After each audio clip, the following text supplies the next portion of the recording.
अक्सर इंसानों के ऊपर परेशानियां आती हैं, लेकिन कई बार ऐसा होता है कि कोई कोई शख्स जब उसके ऊपर परेशानी आती है तो उस परेशानी से निपटने के लिए वो कुछ ऐसे गलत कदम उठा लेता है कि जिससे परेशानी से तो नहीं बच पाता, लेकिन परेशानी के ऐसे गहरे समंदर में डूबता चला जाता है कि उसे खुद भी अंदाजा नहीं होता। और जब तक उसको होश आता है तो वो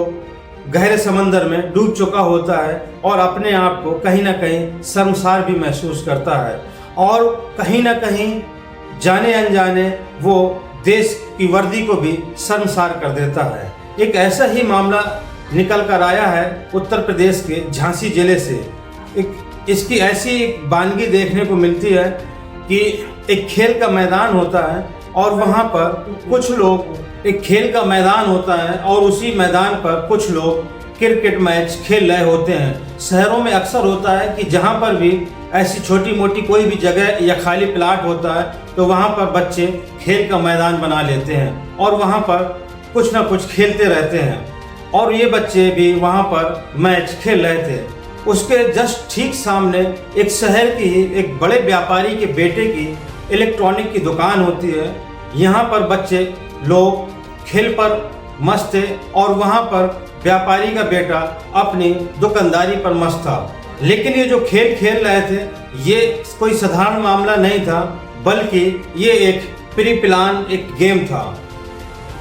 और इसकी वानगी देखने को मिलती है शाम को। जैसे ही शाम के 8 बजते हैं और वो व्यापारी का बेटा जब अपनी इलेक्ट्रॉनिक की दुकान बंद करता है और जैसे ही बाइक स्टार्ट करके अपने घर जाने के लिए निकलता है, तभी वहाँ पर जो दिन में मैच खेल रहा था एक शख्स वो अपना फ़ोन निकालता है और अपने साथियों को एक मैसेज देता है। और ये व्यापारी का बेटा जैसे ही अपनी दुकान से लगभग 2 या 3 किलोमीटर आगे पहुंचा होगा, तभी एक ट्रैक्टर और ट्राली से इसका रास्ता रोक लिया जाता है। जैसे इसका रास्ता रुकता है तो उस ट्रैक्टर ट्राली में बैठे हुए लोग नीचे उतर आते हैं और इसको धमकाने लगते हैं और इसको पकड़ लेते हैं। और ये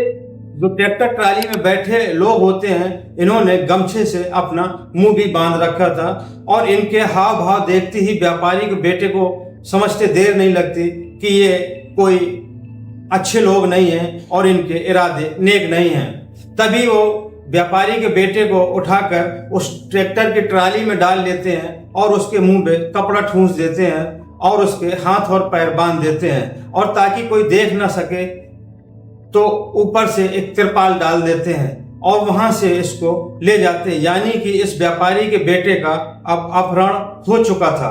और ये फिर वहां से ये मोठ के जंगल पहुंचते हैं और मोठ के जंगल पर रुकते हैं, लेकिन इन्हें किसी चीज का अंदेशा होता है और फिर वहां से ये लोग निकल पड़ते हैं उस व्यापारी के बेटे को लेके और फिर एक दूसरे जंगल पहुंचते हैं। और जब ये लोग चिरगांव के जंगल पहुंचते हैं तो वहां पर एक हनुमान जी का मंदिर होता है और वहीं पर ये लोग ठहरते हैं और इस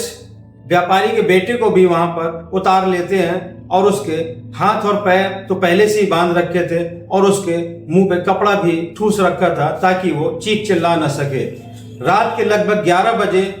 उसके जेब से उसका फोन निकालते हैं और फिर उसके भाई भरत को फोन करके कहते हैं कि तुम्हारा भाई किडनैप हो चुका है और हमारे कब्जे में है और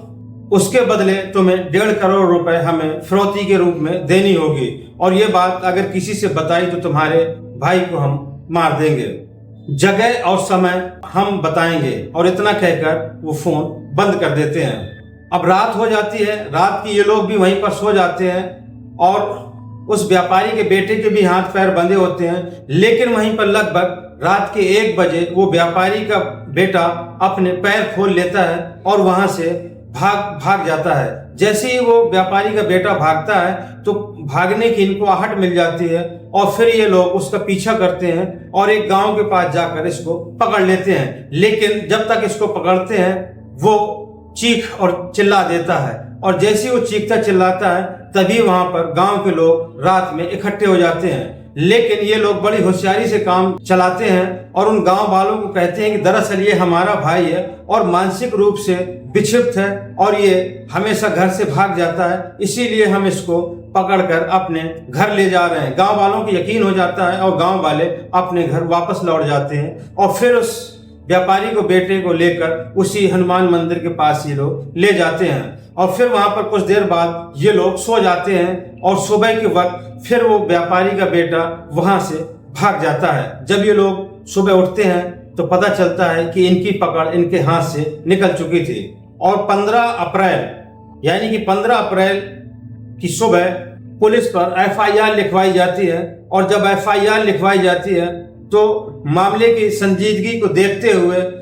झांसी की पुलिस टीम एक्टिव होती है और फिर इन अपराधियों को, इन किडनैपरों को पकड़ लिया जाता है। और जब ये किडनैपर पकड़े जाते हैं तो फिर जो चीज सामने खुलकर आती है तो उससे हर कोई हैरान, वो परेशान हो जाता है। और शुरू में मैंने पहले बताया था कि कई बार लोग जाने और अनजाने में भी अपने आप को भी शर्मसार करते हैं और कहीं ना कहीं देश की वर्दी को भी शर्मसार करते हैं। तो ये पूरा मामला जानने के लिए कौन थे ये लोग, कौन थे किडनैपर और इनके पीछे क्या प्लान था और कैसे इन्होंने देश की वर्दी को शर्मसार किया, ये पूरा मामला हम बताएंगे आपको विस्तार से। आदाब, नमस्कार, मैं हूं मुबीन खान। आज की जो सच्ची घटना की कहानी है वो कहानी है उत्तर प्रदेश के झांसी की। और उसी झांसी शहर के एक जाने माने बिजनेसमैन है महेश कुमार गुप्ता, जो कि प्रॉपर्टी के व्यापारी हैं और उनका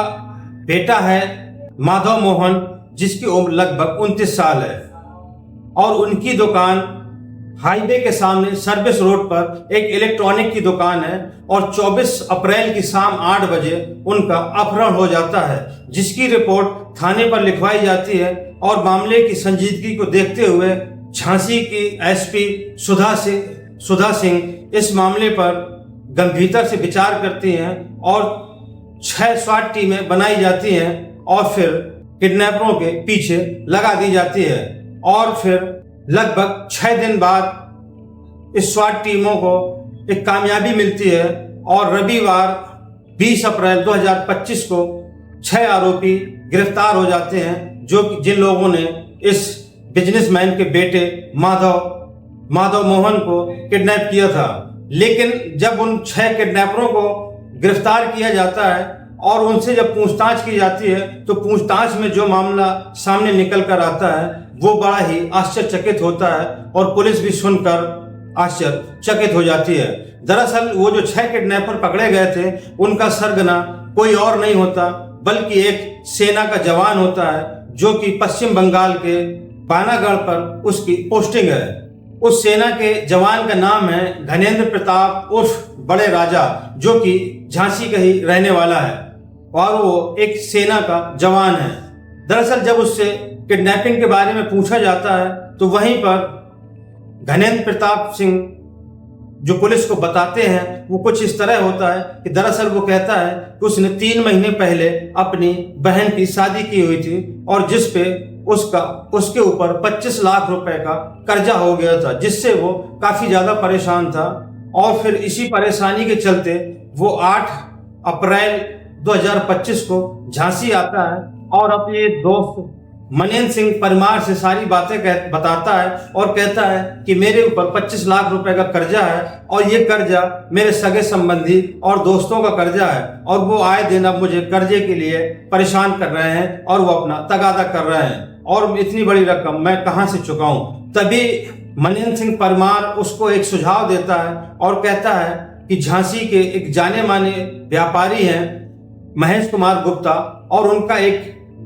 बेटा है माधव मोहन, अगर हम उसको किडनैप कर लेते हैं तो उससे अच्छी खासी मोटी रकम मिल जाएगी, जिससे तुम्हारा कर्जा भी उतर जाएगा और हम लोगों का भी भला हो जाएगा। और इसी के चलते फिर घनेंद्र और मनेंद्र दोनों मिलकर प्लान करते हैं और अलग अलग जिले के और अलग अलग स्टेट के लोग अपने दोस्तों को ये लोग शामिल करते हैं, जिसमें जैसे दतिया, उन्नाव, झांसी, निवाड़ी, ऐसे अलग अलग जगह से दोस्तों को बुलाते हैं और फिर उसमें सुमित 1 हफ्ता उस माधव मोहन की दुकान के सामने क्रिकेट के मैदान पर दिन में मैच खेलता है और उसकी 1 हफ्ते तक रैकिंग करता है। और रैकिंग करने के बाद 14 अप्रैल को शाम 8 बजे माधव मोहन को ये लोग किडनैप करके जंगल में ले जाते हैं। लेकिन वहीं पर माधव मोहन की किस्मत अच्छी होती है कि पहली बार जब वो प्रयास करते हैं तो वो पकड़े जाते हैं, लेकिन दूसरी बार में वो छूटकर भाग जाते हैं और 15 अप्रैल की सुबह 10 बजे वो अपने घर पहुंच जाते हैं। और जैसे ही वो सारी बात अपने पिता महेश कुमार गुप्ता को बताते हैं, तभी ये लोग पुलिस के पास जाते हैं और वहां पर तहरीर देकर मुकदमा लिखवा देते हैं। पुलिस भी इनकी तहरीर लेकर छह अज्ञात लोगों के खिलाफ मुकदमा दर्ज कर लिया जाता है और फिर माधव मोहन के फोन को कॉल ट्रेस में लगा दिया जाता है। वहीं पर माधव मोहन भी बताते हैं कि दरअसल मुझे जब किडनैपरों ने किडनैप किया तो मुझे मोट के जंगल ले गए और फिर वहां से दूसरी जगह ले गए। कुछ उसके बताए हुए जगह पर टीम पहुंची और कुछ फोन लोकेशन से भी वहां पर पहुंचे, लेकिन जब वहां पहुंचे तो वो फोन माधव मोहन का फोन स्विच ऑफ हो चुका था और लोकेशन आनी बंद हो गई थी। लेकिन पुलिस अपनी तलाश जारी रखती है और लगभग 5 दिन गुजरने के बाद रविवार को एक बार फिर से माधव मोहन का फोन एक्टिवेट होता है, जिसकी लोकेशन ट्रैक कर ली जाती है। माधव मोहन का फोन तो स्विच ऑफ हो जाता है, लेकिन उसकी लोकेशन ट्रेस हो चुकी थी। और जब उसकी लोकेशन बंद हो गई और फिर वहां पर जब पहुंचे तो पता ये चला कि जो वहां पर और फोन एक्टिव थे, तो पुलिस की होशियारी ये रहती है कि जो और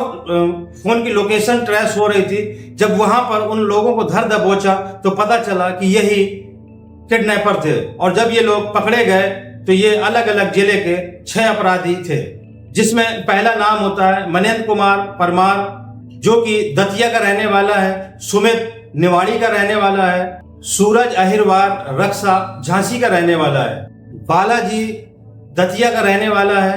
और वहीं पर शशिकांत उन्नाव जिले का रहने वाला है और घनेन्द्र प्रताप सिंह ये झांसी का रहने वाला है। इस तरीके से पुलिस के हाथ ये सभी 6 आरोपी गिरफ्तार हो चुके हैं और इनको जेल भेज दिया गया है। जैसा कि मैंने शुरू में कहा था कि लोग जाने और अनजाने में भी कई बार अपने आप को भी शर्मसार करते हैं और इस देश की वर्दी को भी शर्मसार करते हैं। तो इस सेना के जवान ने एक, चाहे वो जाने या अनजाने में ही फिर ऐसा कदम क्यों ना उठाया हो, लेकिन अपना कर्जा चुकाने के लिए इसने एक गलत कदम उठाया और अपहरण जैसे संगीन जुर्म को अंजाम दिया और लास्ट में ये पकड़ा गया। इसका कर्जा भी नहीं उतरा और इसने देश की वर्दी को भी शर्मसार कर दिया।